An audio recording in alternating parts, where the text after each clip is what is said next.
Hello everyone, welcome to grammar centre. मी प्रगती. आज आपला कंबाईन गट क मुख्य परीक्षेचा पेपर झालेला आहे. यामध्ये इंग्लिश ग्रामर या सेक्शनमध्ये आपल्याला कशा पद्धतीने प्रश्न विचारण्यात आले होते, ते प्रश्न तुम्ही कसे अटेम्प्ट करू शकत होतात आणि त्याचबरोबर त्यांची संभाव्य उत्तरं काय असू शकतात या सगळ्याबद्दल आजच्या लेक्चरमध्ये आपण डिस्कशन केलेलं आहे. आजच्या लेक्चरमध्ये आपण पॅसेजची संभाव्य उत्तरं काय असू शकतात याबद्दल सुद्धा डिस्कशन केलेलं आहे, त्यामुळे लेक्चर शेवटपर्यंत नक्की बघा. आजच्या लेक्चरला सुरुवात करूया. आता आपला फर्स्ट क्वेश्चन आहे एरर डिटेक्शनचा आहे. आपण आधी डिस्कस केलं होतं तसं स्पॉट द एररचे क्वेश्चन्स आता MPSCला सुद्धा येण्याचं प्रमाण वाढणार आहे आणि त्याचबरोबर पहिलाच प्रश्न आपल्याला तो दिलेला दिसत आहे. क्वेश्चन आहे, it is always desirable to listen to the advise who have extensive practical experience, no error. या सेंटेन्समध्ये आपल्याला कोणत्या पार्टमध्ये एरर आहे ते ओळखायचं होतं. आपण इथे एक रिलेटिव्ह प्रोनाउन वापरलेलं दिसत आहे, पण आपलं हे जे नाऊन आहे हे कोणत्या व्यक्तीसाठी वापरलेलं नाही आहे, बरोबर. आणि त्यामुळे आपल्याला इथे हूच्या ऐवजी व्हिच हे प्रोनाउन वापरायचं होतं. आणि ॲडवाइज हे नाऊन अनकाउंटेबल असतं, त्यामुळे आपण इथे प्लुरलमधलं हॅव वापरण्याची गरज नव्हती. आपण इथे व्हिच हॅज वापरून आपलं वाक्य करेक्ट करू शकतो. यामध्ये पार्ट सी मध्ये एरर झालेला आहे, त्यामुळे 51चा आन्सर असणार आहे थर्ड ऑप्शन. नेक्स्ट क्वेश्चन आहे 52. यामध्ये आपल्याला 3 सेंटेन्सेस दिलेले आहेत आणि करेक्ट सेंटेन्स ओळखायचा आहे. आपण सुरुवातीला तिन्ही सेंटेन्सेस वाचून घेऊयात आणि मग त्यांचं आन्सर जे असेल ते ऑप्शन एलिमिनेशन टेक्निक वापरून तुम्ही कसं आन्सरपर्यंत पोहोचू शकत होतात ते सुद्धा तुम्हाला प्रॅक्टिकली कळेल. Neither did men nor women go out at night, हे आपलं पहिलं वाक्य आहे. दुसरं आहे, not only the kitten was wet but cold also. Third आहे, no sooner does the curtain go up when the children watch the play closely. या ठिकाणी आपल्याला कंजंक्शन्सचा वापर झालेला दिसत आहे. इथे नो सुनर नंतर आपण दॅनचा वापर करत असतो, म्हणजे नो सुनर दॅन ही पेअर लक्षात ठेवायची. त्यामुळे हे सेंटेन्स इनकरेक्ट आहे, हे कन्फर्म. त्यानंतर सेकंड सेंटेन्स जे आहे, not only the kitten was wet, इथे नॉट ओनली जे आपण वापरलेलं आहे हे किटनच्या आधी वापरलेलं आहे, जे चुकीचं आहे. आपल्याला काय सांगायचं आहे, ते फक्त वेट नव्हतं तर कोल्ड सुद्धा होतं. त्यामुळे आपल्याला the kitten was not only wet but also cold असं वाक्य असायला पाहिजे होतं. त्यामुळे बी सेंटेन्स इनकरेक्ट असणार आहे. आपल्याला करेक्ट सेंटेन्सेस विचारलेले आहेत, म्हणून 52चा आन्सर असणार आहे first answer. Question number 53. Question आहे, dash pronouns are always singular. Which of the following correctly fills in the blank in the sentence above. काही आपल्याला प्रोनाउन्सची नावं दिलेली दिसत आहेत. रेसिप्रोकल प्रोनाउन्स म्हणजे आपण हे 2 गोष्टींसाठी वापरतो किंवा मोर दॅन 2 गोष्टींसाठी आपण वापरलेलं असतं. For example each other, one another. Option B आहे रिलेटिव्ह प्रोनाउन्स. थर्ड आहे पर्सनल प्रोनाउन्स. पर्सनल प्रोनाउन्समध्ये आय, वी, यू असे सगळे प्रोनाउन्स आपण कन्सिडर करतो. मग यामध्ये आय सिंग्युलर आहे, वी प्लुरल आहे, त्यामुळे हे आपण फक्त सिंग्युलरसाठी वापरलेलं आहे असं नाही. आणि थर्ड आहे डिस्ट्रीब्युटिव्ह प्रोनाउन्स. डिस्ट्रीब्युटिव्ह प्रोनाउन्स हे each of, every of, each one, every one अशासाठी डिस्ट्रीब्युटिव्ह प्रोनाउन्सचा वापर केलेला असतो. त्यामुळे हे कन्फर्म आहे की प्रत्येक वेळेस हे सिंग्युलर असतं. पण एक रूल असं सांगतो की relative pronouns are never plural, म्हणजे हे कधीही प्लुरल नसतात. पण अँटीसिडेंटनुसार, म्हणजे जे वाक्यामध्ये अँटीसिडेंट आपण वापरलेलं असतं ज्याच्यासाठी आपण रिलेटिव्ह प्रोनाउन वापरतो त्याच्या नंबरनुसार हे बदलत असतात. त्यामुळे मे बी ह्याचा आन्सर फोर्थ असू शकतं किंवा मग फक्त डिस्ट्रीब्युटिव्ह प्रोनाउन्स, म्हणजे 53चं जे आन्सर असेल ते आयदर 3 और 4 दोन्हीपैकी एक असू शकतं, पण मे बी फोर्थ हेच त्याचा आन्सर असू शकेल. नेक्स्ट आहे, choose the idiom that means to reveal a secret or confidential information. इथे आपल्याला 4 म्हणी दिलेले आहेत. यावेळेस आपले जे इडम्सचे क्वेश्चन्स आलेले आहेत ह्यांनी आपल्याला मिनिंग देऊन मग आपल्याला एक इडम विचारलेली आहे. सो इंटरेस्टिंगली प्रश्न विचारलेला आहे. ब्रेक द आईस ही जी इडम असते ही म्हण आपण ॲक्च्युली कोणी सुरुवात केली बोलायला किंवा जी शांतता भंग केली या अर्थाने आपण ब्रेक द आईस असं हे इडम वापरलेली असते. नेक्स्ट आहे, let the cat out of the bag. हे जे वाक्य आहे याचा अर्थ असतो की एखादं सिक्रेट चुकून बाहेर पडलं, म्हणजे आपण ते रिव्हील करणार नव्हतो किंवा आपण ते सांगणार नव्हतो, पण ते बोलता बोलता सहज अनावधानाने जर आपल्याकडून ते गुपित उलगडलं गेलं असेल तर आपण त्यावेळेस म्हणतो let the cat out of the bag. नंतर आहे बाईट द बुलेट, म्हणजे एखादी खूप अवघड वाटणारी गोष्ट ट्राय करणे. Hit the nail on the head, म्हणजे एक्झॅक्टली जे गरजेचं आहे ती गोष्ट करणे. मग या सगळ्या डिस्कशनवरून लक्षात येत आहे की 54चा आन्सर असणार आहे सेकंड ऑप्शन. नेक्स्ट आहे, choose the correct sentence. Try and come tomorrow. I felt sure he would die and his money would go to his son. इथे दॅटचा वापर कधी कधी आपण गाळलेला सुद्धा असतो अशा पद्धतीच्या वाक्यांमध्ये. नेक्स्ट आहे, the Pandit read the first Mantra and the bridegroom read the second. आता रीड हे वर्ब आहे आणि आपल्याला वाटू शकतं की इथे रीड्स यायला पाहिजे का, मात्र हे V2 मध्ये वापरलेलं आहे, स्पेलिंग तेच राहणार आहे. त्यामुळे याचं जे आन्सर असेल हे कुठलंही सेंटेन्स चुकीचं नाही, म्हणून करेक्ट सेंटेन्स सांगणारे आपण फोर्थ ऑप्शन आपला आन्सर म्हणून सिलेक्ट करू शकतो. 54चं आन्सर फोर्थ असू शकतं. नेक्स्ट क्वेश्चन आहे find the correct indirect speech sentence for. इनडायरेक्टचं आपल्याला सेंटेन्स विचारलेलं आहे. He said I shall go home. इथे सेड वापरलेला आहे रिपोर्टेड व्हर्बमध्ये. मग आपण फक्त सेड सांगणारे दोनच ऑप्शन्स ठेवायचे, बाकीचे आपण पहिल्यांदाच एलिमिनेट करू शकत होतो. आणि नंतर मग आपण इथे सुद्धा शालच्या ऐवजी शुड किंवा वूड वापरलेलं असलं पाहिजे, ते कर्त्यानुसार ठरतं. ठीक आहे, शक्यतो वूडचाच वापर होतो, पण वाक्याच्या रेफरन्सनुसार जर गरज पडली तर आय किंवा वी या कर्त्यांनंतर आपण शुडचा पण वापर केलेला असतो. त्यामुळे आपल्याला आयदर शुड किंवा वूड असं हे इनडायरेक्ट स्पीचमध्ये पाहिजे होतं. आणि या सेंटेन्समध्ये इथे शाल दिलेलं दिसत आहे, सो हे चुकीचं असेल. त्यामुळे 56चं आन्सर असणार आहे थर्ड आन्सर ऑप्शन. नेक्स्ट आहे had he not sent money on time the poor farmer dash his son. या ठिकाणी आपल्याला कंडिशनल सेंटेन्सेसची वाक्य दिसतात. इथे आपण इफनी जरी कंडिशनल सेंटेन्स वापरलेलं नसेल तरी देखील हॅडनी सुरुवात केलेली दिसते. अशा पद्धतीच्या क्वेश्चनचं डिस्कशन आपण कंडिशनल सेंटेन्सेसच्या लेक्चर सिरीजमध्ये केलेलं होतं. त्यामुळे ज्या विद्यार्थ्यांनी ते लेक्चर बघितलं असेल त्यांना हा क्वेश्चन खूप इझी गेला असेल. या ठिकाणी आपण हॅड प्लस V3 वापरलेलं आहे, म्हणजे आपल्याला इथे मोडाल परफेक्टिव्ह वापरायचं होतं. ओके, सो मोडाल परफेक्टिव्हमध्ये आपल्याला काय असायला पाहिजे, वूड आणि हॅव हे वापरलं असलं पाहिजे. मग वूड हॅव आपल्याला फक्त 2 ठिकाणी दिसत आहे, पण आपल्याला डायरेक्ट V3चा वापर करायचा आहे. इथे बिन वापरण्याची गरज नव्हती. त्यामुळे 57th क्वेश्चनचा आन्सर असणार आहे सेकंड ऑप्शन. नेक्स्ट क्वेश्चन आहे fill in the blank. Many people are painting dash.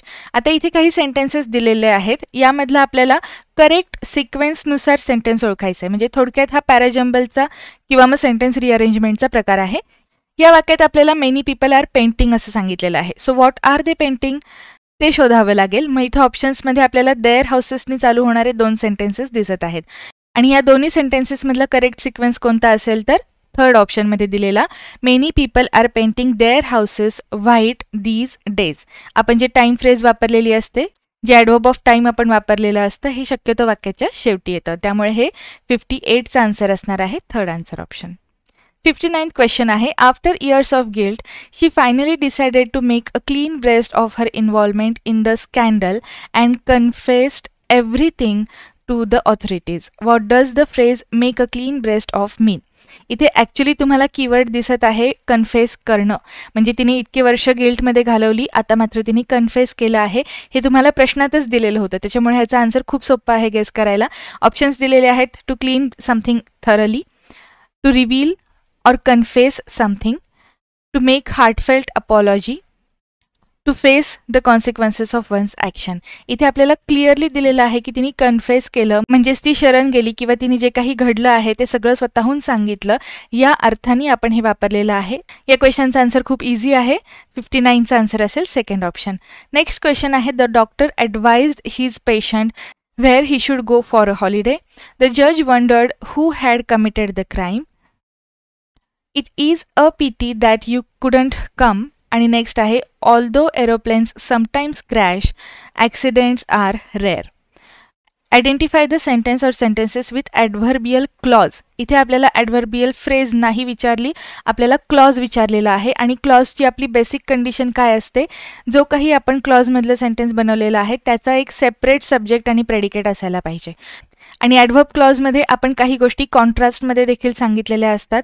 त्यावेळेस आपण ऑल्दो, दो किंवा येट असे शब्द वापरून आपण वाक्यांची सुरुवात करत असतो. आणि त्यानंतरचं जे सेंटेन्स दिलेलं आहे इथे देखील आपल्याला एक सेपरेट सब्जेक्ट आणि प्रेडिकेट दिसत आहे, म्हणून डी सेंटेन्स हे त्याचं करेक्ट आन्सर असणार आहे. 60 क्वेश्चन जो आहे त्याचा आन्सर असेल फोर्थ ऑप्शन. नेक्स्ट क्वेश्चन आहे fill in the blank with the correct option given below. Sentence आहे Manisha will dash the prize which is declared yesterday. इथे आपल्याला व्हर्ब वापरायचं आहे आणि दिलेल्या ऑप्शनमध्ये आपल्याला फक्त ॲक्सेप्ट हे एकच व्हर्ब दिसत आहे. हे दोन्ही शब्द ॲक्च्युली स्पेलिंग एररचे आहेत आणि एक्सेप्ट हे काही व्हर्ब नाही. त्यामुळे 61st आन्सर असणार आहे सेकंड ऑप्शन. पुढचा क्वेश्चन आहे find the correct option of the question tag for they will fail. आपल्याला इथे पॉझिटिव्ह सेंटेन्स दिसत आहे, मग आपल्याला क्वेश्चन टॅग जो असतो हा निगेटिव्ह करायचा असतो आणि इथे 2 ठिकाणी निगेटिव्ह दिसत आहे. मात्र क्वेश्चन टॅग जो असतो हा नेहमी आपण ॲपॉस्ट्रॉफीमध्ये वापरलेला असतो. त्यामुळे फक्त सी सेंटेन्स करेक्ट आहे, डी इनकरेक्ट आहे. मग सी करेक्ट सांगणारा 4th ऑप्शन आपला आन्सर असेल. 64चा आन्सर आहे 4th ऑप्शन. नेक्स्ट क्वेश्चन आहे I knew that he was ill but I did not know that he suffered from cancer. The above sentence exemplifies compound sentence, compound complex, complex किंवा मग simple. सेंटेन्सेसचे types दिलेले आहेत. आता वाचताना लक्षात येतं की हे काही सिंपल सेंटेन्स नाही आहे, कारण वेगवेगळी वाक्य आपण एकत्र केलेली आहेत आणि इथे बटचा वापर झालेला आहे. त्यामुळे आपण इथे कंपाऊंड सेंटेन्स आहे हे कन्फर्म. ठीक आहे, म्हणजे कंपाऊंड सेंटेन्स तर आहे. मात्र नेक्स्ट पार्ट जो आहे इथे तुम्हाला आणखीन एक सेंटेन्स कॉम्प्लेक्स वापरलेलं दिसत आहे, म्हणून या टाईपला काय म्हणायचं असतं, कंपाऊंड कॉम्प्लेक्स सेंटेन्सेस. एकूण 5 टाईप्स असतात सेंटेन्सेसचे. Simple sentence, compound sentence, complex sentence, compound complex आणि कंपाऊंड कंपाऊंड असे 5 प्रकार असतात सेंटेन्सेसचे. त्यातलं हे आहे कंपाऊंड कॉम्प्लेक्स सेंटेन्स. त्यामुळे 63चा आन्सर असणार आहे 2nd ऑप्शन. नेक्स्ट क्वेश्चन आहे चूज द करेक्ट सेंटेन्स. खाली 3 सेंटेन्सेस दिलेली आहेत. तुम्ही जर नीट नोटीस केलं तर सगळे हे क्वेश्चन फ्रेम केलेले व्यवस्थित आहेत का हे आपल्याला चेक करायचं आहे. पहिलं सेंटेन्स आहे can you tell me why you are interested in an administrative career. Next आहे can you tell me why you are late. आणि नेक्स्ट आहे do you think does your name indicate your personality. आपल्याला क्वेश्चन विचारायचं आहे, एकच question विचारायचं आहे. त्यामुळे हे जे सी सेंटेन्स आहे हे आपल्यासाठी इनकरेक्ट असेल. इथे आपण डू यू थिंक हा एक क्वेश्चन विचारलेला दिसत आहे आणि नंतरची जी वाक्यरचना आहे ही सुद्धा आपण क्वेश्चनच्या फॉर्मॅटमध्येच केलेली दिसते. त्यामुळे हे सेंटेन्स चुकीचं असेल. त्यामुळे सी करेक्ट आहे असं सांगणारे ऑप्शन आपण एलिमिनेट केले तरीही आपल्याला आपला आन्सर लगेचच मिळत आहे. 64चा आन्सर असणार आहे 2nd ऑप्शन. नेक्स्ट क्वेश्चन आहे fill in the blanks with correct pair of articles in the following sentence. हा प्रश्न खूप इझी होता. फक्त आपण यूकेच्या आधी कोणतं आर्टिकल योग्य रीतीने वापरू शकतो हे ओळखायचं आणि त्यावरून ऑप्शन एलिमिनेट करायचे होते. आता यूके आपण युनायटेड किंगडमसाठी वापरलेलं शॉर्टकट आहे. वाक्य वाचल्यावर तुम्हाला ते लक्षातच येईल की आपण त्याच यूके बद्दल बोलत आहे. So dash death of prime minister is being grieved by many people in dash UK. Basically United kingdom नावाने एकमेव राष्ट्र आहे. त्यामुळे याच्या आधी आपण कोणतंही आर्टिकल वापरताना डेफिनेट आर्टिकलच वापरणार होतो. मात्र इथे ऑप्शनमध्ये आपल्याला जे दिलेलं आहे ॲन, हे तर आपण वापरूच शकत नाही कारण याचा उच्चार यू वरून होतो. त्यामुळे ॲन येणार नाही हे कन्फर्म, म्हणून हे 2 ऑप्शन सुरुवातीला एलिमिनेट करायचे. आणि मग आता फर्स्ट प्लेसमध्ये द वापरायचं का ए आर्टिकल वापरायचं हे जरी कळलं तरी इनफ आहे. या ठिकाणी वाक्य काय आहे, death of the prime minister. So एक मरण नसतं, त्यामुळे इथे आपल्याला द डेथच म्हणावं लागेल आणि दोन्ही ठिकाणी दचा वापर करायचा होता. म्हणून हा 65th क्वेश्चन जो आहे याचा आन्सर सुद्धा असणार आहे 2nd आन्सर ऑप्शन. नेक्स्ट आहे choose the correct idiom and fill in the blank. The president was dash and lived beyond his tenure. आता या ठिकाणी आपल्याला म्हणी दिलेल्या आहेत. पहिली आहे hale and hearty. Hale and hearty म्हणजे काय, strong and healthy. Okay, strong and healthy. Next आहे क्वाईट अ कॅच. ही क्वाईट अ कॅच जी फ्रेज आहे ही आपण एखाद्या स्पाऊससाठी किंवा पार्टनरसाठी वापरलेली असते. नेक्स्ट आहे talking by the dozen. Talking the dozen अशी ही फ्रेज आहे. Actually talking by the dozen नसतं ॲक्च्युली, पण इथे त्यांनी वापरलेलं आहे. ठीक आहे, आणि याचा अर्थ काय असतो, भरपूर बडबड करणे. सो स्पीक अ लॉट म्हणजे टॉक अ डझन. नेक्स्ट आहे हेड ओव्हर हिल्स. या ठिकाणी देखील हिलचं स्पेलिंग चुकलेलं आहे. इथे हिल HEL ऐवजी HEEL पाहिजे होतं. आणि हेड ओव्हर हिलचा अर्थ काय असतो, पहिला अर्थ असतो वाकणे आणि दुसरा अर्थ असतो की एखाद्याच्या प्रेमामध्ये आकंठ बुडणे. मग त्यामुळे ह्याचं जे आन्सर असेल हे असेल 1st ऑप्शन. म्हणजे प्रेसिडेंट हेल्दी अँड स्ट्रॉंग होते त्यामुळे ते जास्त काळ राहिले अशा अर्थाने हे वाक्य असेल. नेक्स्ट क्वेश्चन आहे choose the correct meaning of the underline word in the given sentence. The staff members are convergent with the issue. कॉन्व्हर्जंटचा अर्थ काय असतो की एखादी गोष्ट आपल्याला माहिती असणे किंवा परिचित असणे. आणि मग परिचित असणे या अर्थाने फॅमिलियर हा शब्द आपल्याला दिसत आहे. 67चा आन्सर असणार आहे 4th ऑप्शन. नेक्स्ट क्वेश्चन आहे select the correct meaning of the underline idiom in the given sentence. My father burned his fingers by interfering in his neighbours affairs. Burn one's finger ही जी म्हण आहे याचा अर्थ असतो की स्वतः संकटात सापडणे. म्हणजे आपण एखाद्याला मदत करायला जातो पण आपल्यावरच ती गोष्ट शेकते किंवा ती गोष्ट आपल्याच पथ्यावर पडते, या अर्थाने आपण हे वापरलेलं असतं. त्यामुळे संकटात सापडणे या अर्थाने आपल्याला हे वापरायचं आहे.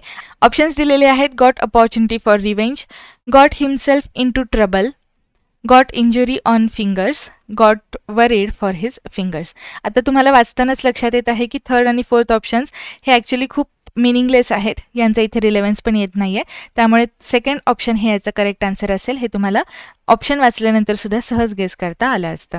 नेक्स्ट क्वेश्चन आहे: choose the one word which is closest to the opposite in meaning of the underlined word in given sentence. The leader was pragmatic in his approach to people's problem. Pragmaticचा अर्थ काय असतो की जो practically विचार करत आहे किंवा तो लॉजिकली विचार करत आहे, म्हणजे फार आदर्शवादी तो विचार करत नाही. ऑप्शन्स आहेत: इनडेफिनेट, वेग, ऑप्टिमिस्टिक, आयडियलिस्टिक. आता तुम्हाला याचं जे प्रॉपर मिनिंग आहे हे माहिती नसलं असं तरी चालेल. प्रॅग्मॅटिकचं करेक्ट अँटोनिम आहे आयडियलिस्टिक, पण तरी तुम्ही गेसवर्क कसं करू शकत होतात ते बघा. इनडेफिनेटचा अर्थ काय असतो? एखादी गोष्ट जी फिक्स नाही आहे, या अर्थाने आपण म्हणू शकतो इनडेफिनेट. वेगचा अर्थ पण थोडाफार सेम तसाच आहे. त्यामुळे एकच शब्द आपल्याला वेगवेगळ्या ऑप्शनमध्ये त्याचा आन्सर मिळेल असं नाही. त्यामुळे हे ऑप्शन्स सेम दिसत आहेत म्हणून हे आपण एलिमिनेट करू शकतो. या पद्धतीची जी ट्रिक आहे व्होकॅब्युलरीचे क्वेश्चन्स कसे सोडवायचे याबद्दल आपण ऑलरेडी आपल्या लेक्चर्समध्ये आधीच डिस्कशन केलेलं होतं. तुम्हाला जर ती ट्रिक तेव्हा समजली असती तर याचा आन्सर गेस करणं खूप सोपं गेलं असतं. आणि ऑप्टिमिस्टिक म्हणजे पॉझिटिव्ह माणूस जो आशावादी आहे, प्रत्येक गोष्टीत चांगला विचार करतो. त्यामुळे हे काही प्रॅग्मॅटिकचं मिनिंग नसलं असतं. त्यामुळे प्रॅग्मॅटिकचं अपोजिट काय आहे? आयडियलिस्टिक. आणि 69चा आन्सर असणार आहे फोर्थ ऑप्शन. नेक्स्ट क्वेश्चन आहे: identify the correct sentences. I met Renu after I had finished my work. इथे आफ्टर शब्द वापरलेला आहे आणि त्यानंतर आपण परफेक्ट टेन्सचा वापर केलेला दिसतो. त्यामुळे ही वाक्यरचना बरोबर आहे. ओके. नेक्स्ट सेंटेन्स आहे: when I first seeing him I thought he was a lawyer. या वाक्यात आपण सीइंग हे व्हर्ब वापरलेलं आहे. पहिली गोष्ट, सी हे व्हर्ब आपण कधीही आयएनजी फॉर्ममध्ये वापरत नाही, कारण आपण हे व्हर्ब ऑफ परसेप्शन म्हणून कन्सिडर करतो. आणि दुसरी गोष्ट, इथे आय थॉट वापरलेलं आहे म्हणजे आपल्याला पास्ट टेन्समध्ये वाक्यरचना करायची होती. त्यामुळे इथे सीइंगच्या ऐवजी सॉ असायला पाहिजे होतं. ठीक आहे. त्यामुळे हे वाक्य चुकीचं आहे. मग बी करेक्ट सांगणारे ऑप्शन्स आपण एलिमिनेट करूयात. म्हणजे ए तर बाय डिफॉल्ट करेक्टच आहे. मग सी बद्दल आता फक्त आपण क्रॉस चेक करूयात. He joined after had his dinner. जर इथे आपण आफ्टर शब्द वापरलेला आहे तर एकतर आपण ते V4 मध्ये वापरू शकतो, आफ्टर हॅव्हिंग हिज डिनर, किंवा मग after he had his dinner. अशा दोन पद्धतीने वाक्यरचना झाली असती आणि या ठिकाणी कुठलंही वाक्य इथे बरोबर दिसत नाही म्हणून सी सुद्धा इनकरेक्टच असेल. ओके. मग आपल्याला करेक्ट विचारलेला आहे तर 70 जो क्वेश्चन आहे त्याचा आन्सर असेल first option.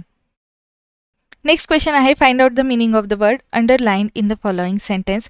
She is forever interrupting the conversation. आणि नेक्स्ट आहे: शी हॅज लेफ्ट हिम फॉरएव्हर. आता आपल्याला सेकंड सेंटेन्समधून कळत आहे की तिने त्याला कायमचं सोडलं. मग कायमचं, परमनंटली हे आपल्याला सेकंड प्लेसमध्ये वापरलेलं फक्त एकाच ऑप्शनमध्ये दिसत आहे म्हणून हेच आपलं आन्सर आहे. हे तुम्ही लगेच गेस करू शकत होतात. खूप इझी क्वेश्चन होता हा.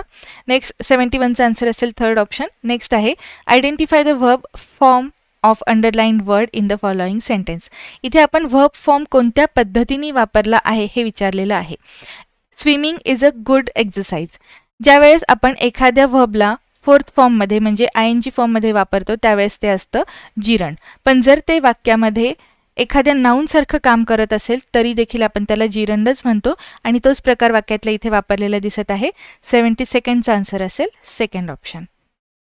नेक्स्ट क्वेश्चन आहे: choose the correct option for the underlined word in the following sentence. The government must cut down it's expenditure. गव्हर्नमेंटने स्वतःचे खर्च कमी केले पाहिजेत. हा इथे डिरेक्ट क्वेश्चन आहे. खूप सोपा प्रश्न आहे हा. 73चा आन्सर असणार आहे थर्ड ऑप्शन. नेक्स्ट क्वेश्चन आहे: choose the correct reported speech of the following sentence.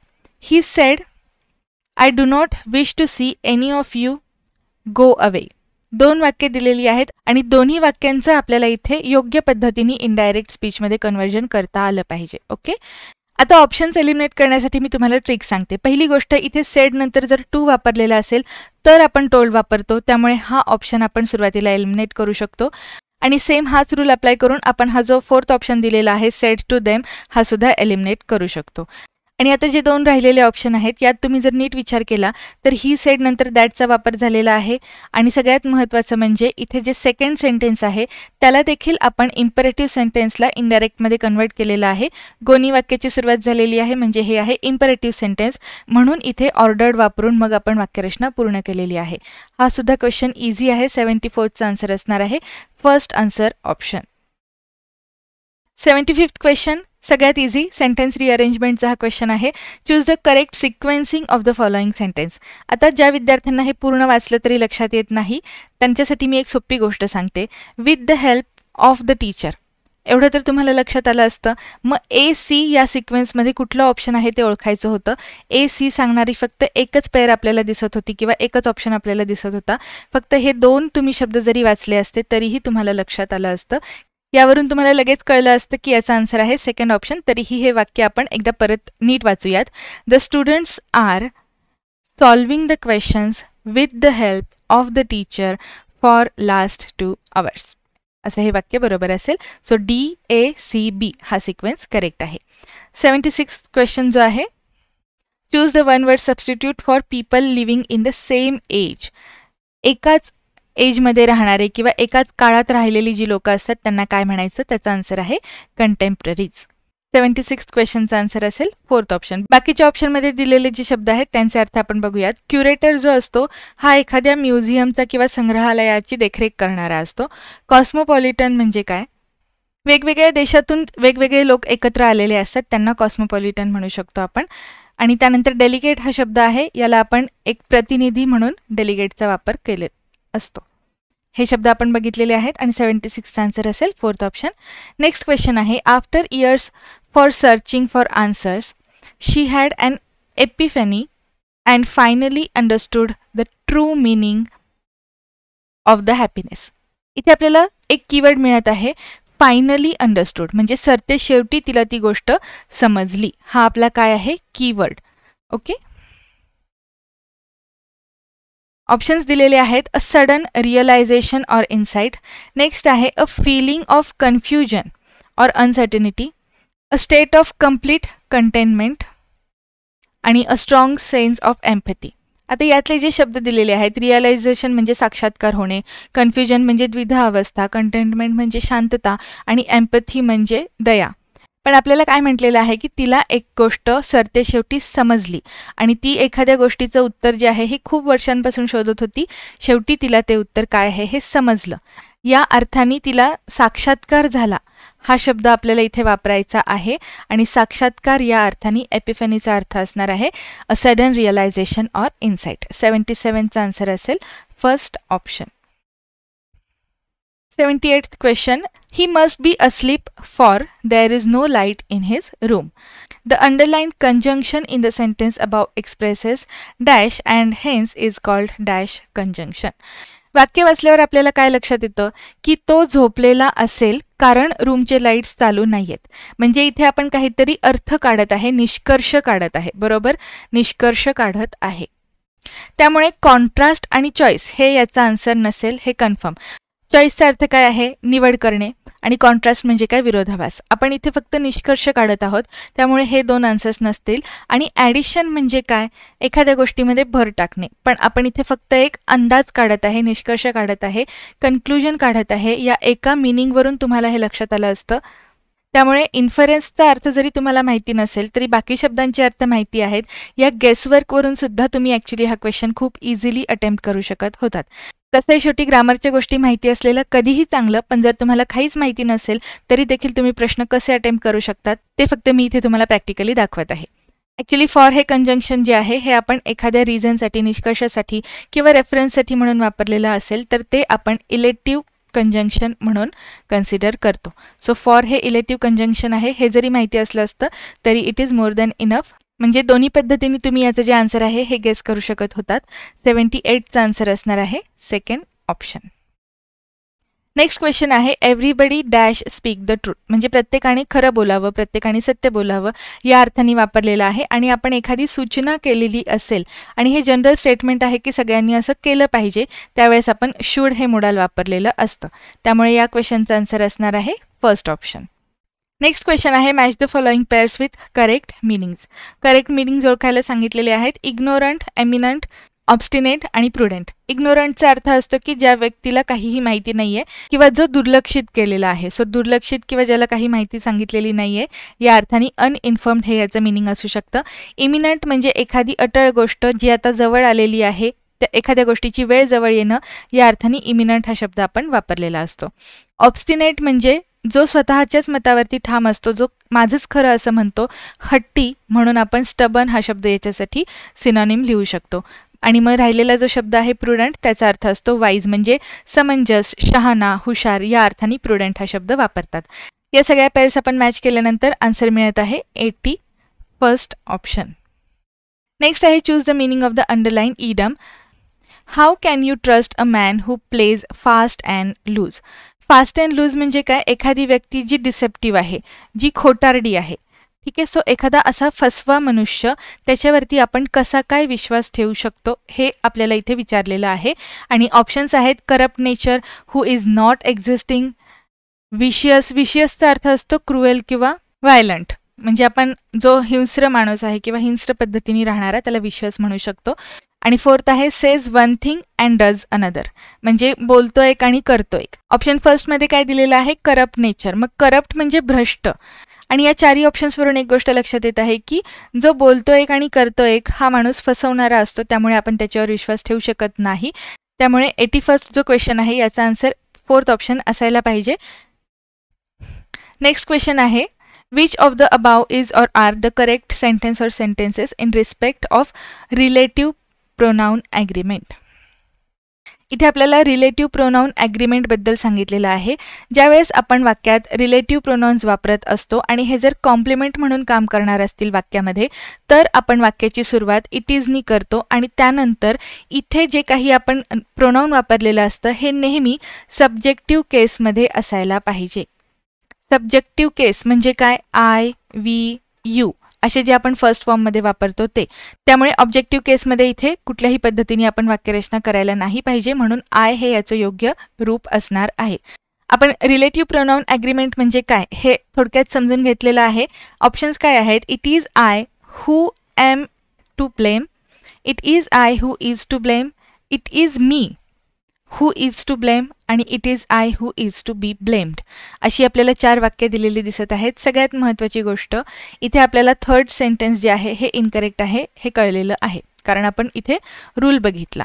आता आणखीन एक महत्त्वाचा रूल आहे, तो म्हणजे इथे आपण जी सब्जेक्टिव्ह केस वापरलेली आहे त्याच्या अकॉर्डिंग आपल्याला पुढचं व्हर्ब किंवा आपण जे काही टू बीची रूपं वापरत आहे, हेल्पिंग वर्ब्स वापरत आहेत हे वापरायचे आहेत. त्यामुळे आयला आपल्याला इथे कॉम्प्लिमेंट करणारं किंवा योग्य सूट होणारं वर्ब आहे एम. मग ए सेंटेन्स करेक्ट आहे, हे आपला आन्सर असेल. 82nd क्वेश्चनचा आन्सर आहे 3rd option. Next question one word सबस्टिट्यूशन्सचा मॅच द पेअरमध्ये आपल्याला सांगितलेला आहे. हे क्वेश्चन सुद्धा आपण आपल्या लेक्चर सिरीजमध्ये आधी बघितलेले आहेत. सोमनॅम्बुलिस्ट हा जो शब्द आहे, इथे मी तुम्हाला आधी सांगितलेलं की सोम हा जो शब्द आहे हा झोपेशी संबंधित असणार आहे. आणि फक्त इतकंच एवढा रूटवर जरी तुम्हाला माहिती असलं असतं तरीही तुम्हाला आन्सर सहज गेस करता आलं असतं, कारण आपल्याला झोपेशी संबंधित एकच ऑप्शन दिलेला दिसत आहे. त्यामुळे डी फर्स्ट हे आपल्याला पेअर बघायची असेल तर ती मिळत आहे 4th ऑप्शनमध्ये. बाकीचे जे शब्द आहेत त्यांचं मी फक्त एक्सप्लेनेशन सांगते. ॲक्च्युली आपल्याला आन्सर मिळालेला आहे, पण बाकीचे शब्द वाचूयात ॲटलिस्ट. ॲन्हिलेट याचा अर्थ असतो सर्व काही संपवून टाकणे, नष्ट करणे.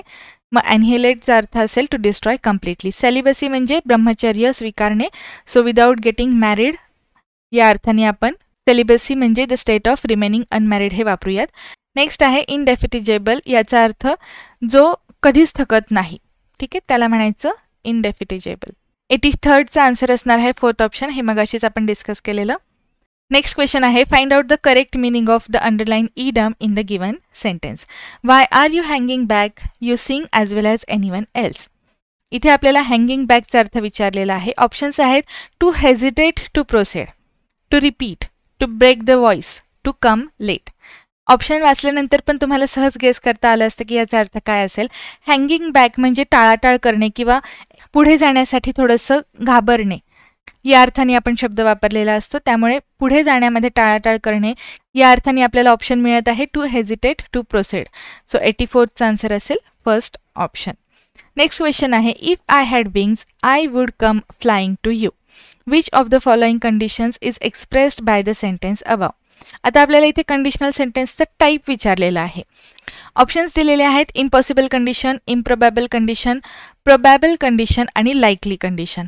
आता सगळ्यात महत्त्वाचं, प्रोबॅबल कंडिशन आणि लाईकली कंडिशन हे एकाच प्रकारचं सेंटेन्स असतं आणि आपण याआधी देखील डिस्कस केलं होतं की एकाच क्वेश्चनसाठी आपल्याला 2 ऑप्शन्स आन्सर म्हणून दिलेले असू शकत नाहीत. त्यामुळे सी आणि डी हे आपला आन्सर नसणार, हे कन्फर्म. ओके, म्हणजे तुम्हाला गेसवर्क करण्यासाठी या गोष्टी खूप उपयोगी पडतात. ठीक आहे, आजचा पेपर झालेला असेल, पण आपल्याला जर परत कधी अशी गरज पडली तर या लॉजिकच्या ज्या गोष्टी आहेत ह्या तुम्हाला माहिती असायला पाहिजेत. लक्षात ठेवा कसं लॉजिक लावायचं असतं ते. आता आपण बघूयात इम्पॉसिबल कंडिशन आणि इम्प्रोबेबल कंडिशन म्हणजे काय. इम्पॉसिबल कंडिशनमध्ये असं एक स्टेटमेंट असतं की ज्यात एखादी गोष्ट भूतकाळात घडली नाही म्हणून त्यावर अवलंबून असणारी पुढची गोष्ट करायची राहून गेली, या अर्थाने इम्पॉसिबल कंडिशनमधले सेंटेन्सेस वापरलेले असतात. आपल्याला सेंटेन्स काय दिलेला आहे, जर मला पंख असले असते तर मी उडत तुझ्याकडे आलो असतो. मग या ठिकाणी आपल्याला हे कधीही घडणं शक्य नाही हे माहिती आहे, कारण आपल्याला पंख असूच शकत नाहीत. त्यामुळे ॲटलिस्ट शक्यता सुद्धा नाही आहे, प्रोबॅबिलिटी सुद्धा नाही आहे हे घडण्याची, म्हणून हे सेंटेन्स असेल improbable condition.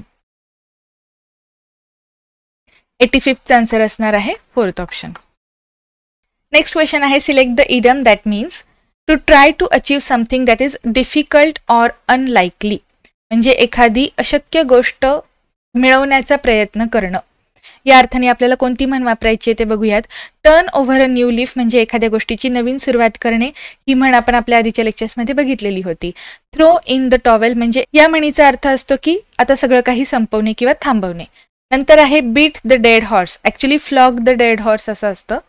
Flog a dead horse अशी म्हण असते ती. याचा अर्थ असतो की एखाद्या अशा गोष्टीवरती मेहनत घेणे ज्याचे रिझल्ट्स कधीच येणार नाहीयेत. त्यामुळे फ्लॉग अ डेड हॉर्स अशी ही प्रॉपर म्हण आहे ॲक्च्युली. आणि नेक्स्ट आहे रीच फॉर द स्टार्स, म्हणजे आपण म्हणतो ना ग्रह तारे घेऊन येईन पण ते कधीही शक्य नाहीये. अशी कुठली तरी एखादी गोष्ट जी खूप हार्ड आहे, डिफिकल्ट आहे, ती मिळवण्याचा प्रयत्न करणं, यासाठी आपण रीच फॉर द स्टार्स ही म्हण वापरतो. 86th क्वेश्चनचा आन्सर आहे 4th ऑप्शन. नेक्स्ट क्वेश्चन हा आपण होमोनिमच्या सिरीजमध्ये देखील बघितलेला, डेली एक्सप्लेनेशन सिरीजमध्ये सुद्धा बघितला होता. ज्यांनी आधीचे लेक्चर्स बघितले असतील आय होप त्यांना आपल्या लेक्चर सिरीजचा फायदा झाला असेल. Those who are dash in the art of flattery make a rapid progress in their life. या ठिकाणी आपल्याला करेक्ट वर्ड विचारलेला आहे. अडॉप्ट म्हणजे आपण म्हणतो दत्तक घेणे किंवा एखादी गोष्ट आपली म्हणून स्वीकारणे. ॲडेप्ट म्हणजे एखाद्या गोष्टीमध्ये एक्सपर्ट असणे. अडॅप्ट म्हणजे ॲडजस्ट करणे आपल्या सराउंडिंगला. आणि अबाउट म्हणजे संबंधित किंवा त्याच्याशी संबंधित काहीतरी. मग इथे आपल्याला काय वापरायचं आहे, ॲडेप्ट हा शब्द. Those who are adept in the art of flattery make a rapid progress in their life, असं वाक्य बरोबर असेल. 87th आन्सर असणार आहे 2nd ऑप्शन.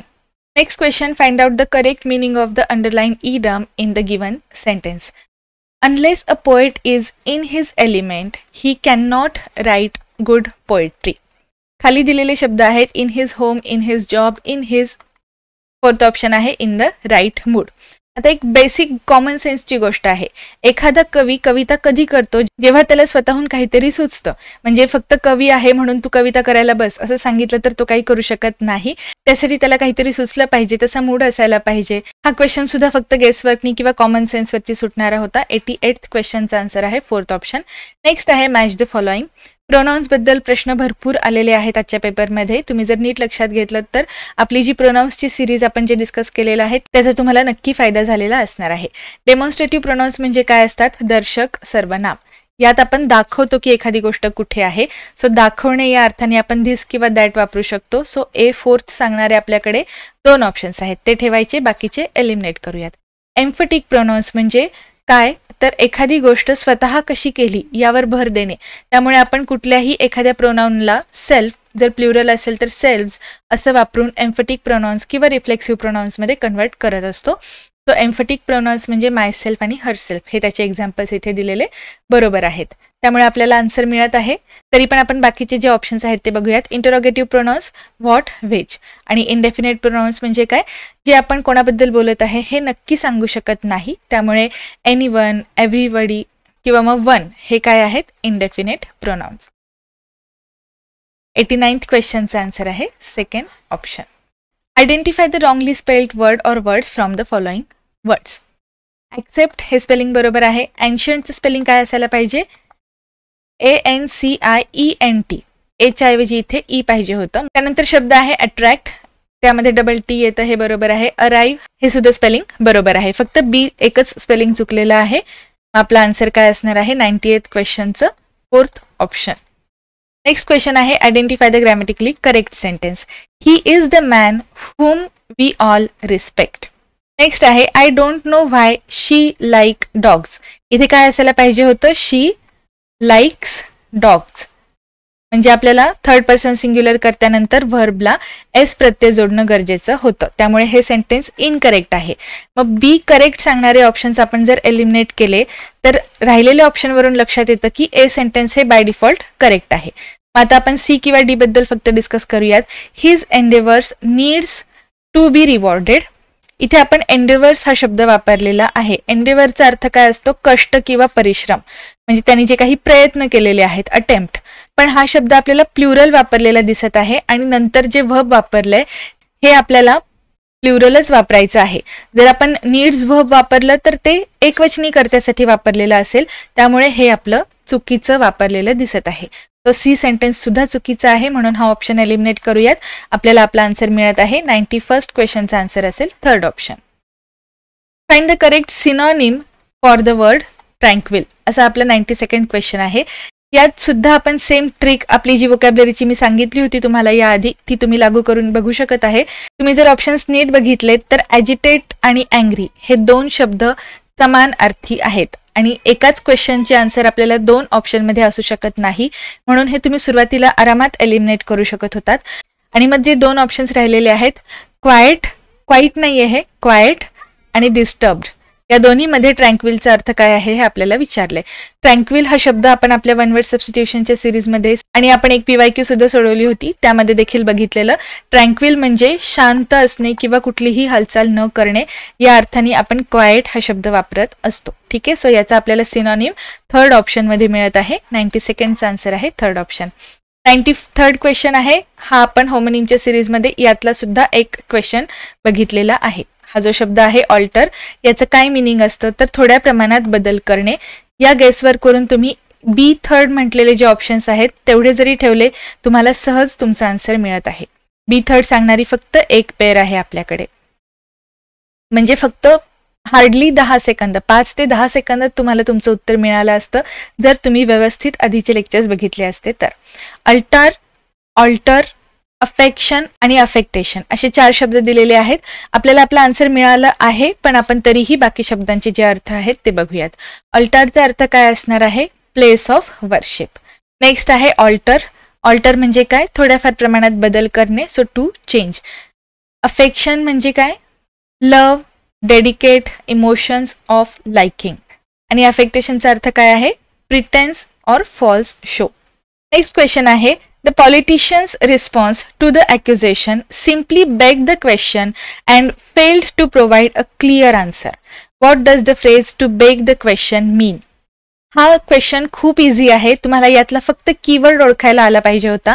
ॲक्युजेशनचा अर्थ काय असतो? दोष असणे किंवा आरोप असणे. ठीक आहे. सो दोषारोप या अर्थाने देखील तुम्ही हा शब्द वापरू शकता आणि हे ॲपोस्ट्रोफी एस मध्ये देणं गरजेचं होतं. द पॉलिटिशियन्स रिस्पॉन्स म्हणजे त्यांच्यावरती जे काही आरोप झाले होते त्याला जो काही रिस्पॉन्स दिला त्याच्यावरून त्यांच्या वागण्यावर प्रश्नचिन्ह उभा राहिलं अशा अर्थाने ही म्हण आपण इथे वापरलेली आहे. आणि जे काही आपण त्यांना प्रश्न विचारले गेले होते त्याचे आन्सर देण्यात ती लोक फेल झालेली आहेत and failed to provide a clear answer.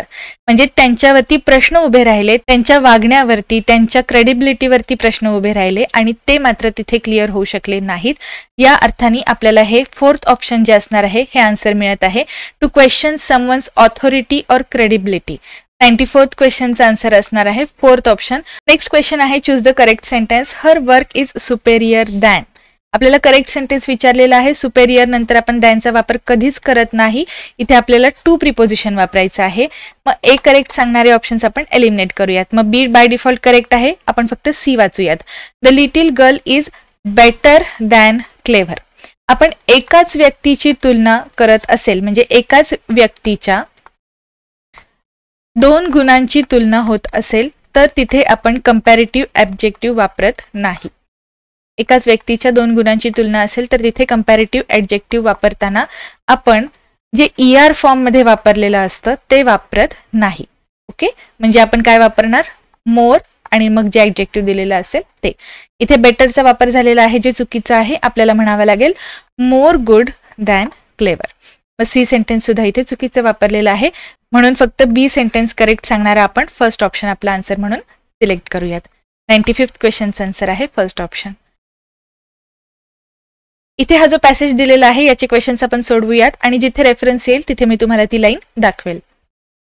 96th question आहे, deep learning algorithms can be corrected on the basis of error feedback provided bye dash. इथे एकदम सेकंड लास्ट आणि लास्ट सेंटेन्स जे आहे त्यात आपल्याला कळत आहे इथे बॅक प्रोपागेट ॲज वेल असं म्हटलेलं आहे आणि हे जे असतं the back propagate is especially useful to provide a feedback on errors. या सेंटेन्समध्ये तुम्हाला हे समजलं असतं, त्यामुळे या क्वेश्चनचा आन्सर असणार आहे back propagation. C is correct. 96चा आन्सर असेल फोर्थ ऑप्शन.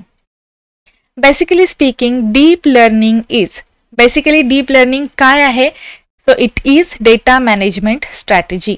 आपल्याला याचं जे रेफरन्स आहे ते सेंटेन्स मी दाखवते. थर्ड रो मध्ये जे सेंटेन्स आहे, this is where deep learning shines as a perfect data management strategy. इथे आपल्याला आपला आन्सर मिळत आहे 97th क्वेश्चनसाठी. 97th क्वेश्चनचा आन्सर काय असेल मग सेकंड ऑप्शन.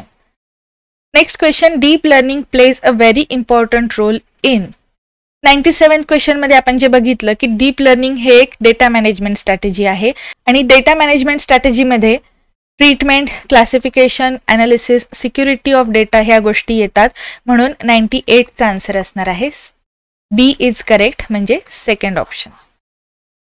हे सुद्धा आपल्याला इथे थर्ड लाईनमध्ये दिसत होतं, treatment, classification, analysis, security, compliance. या ठिकाणी 98th क्वेश्चनचा आन्सर मिळाला असतं.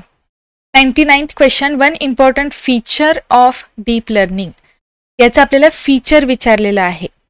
याचं करेक्ट आन्सर असणार आहे B. Deep learning is a module not requiring labelled data. म्हणजे जो अनलेबल्ड डेटा असेल तो सुद्धा यासाठी इनफ असतो, हे आपल्याला दिलेलं आहे सेंटेन्समध्ये.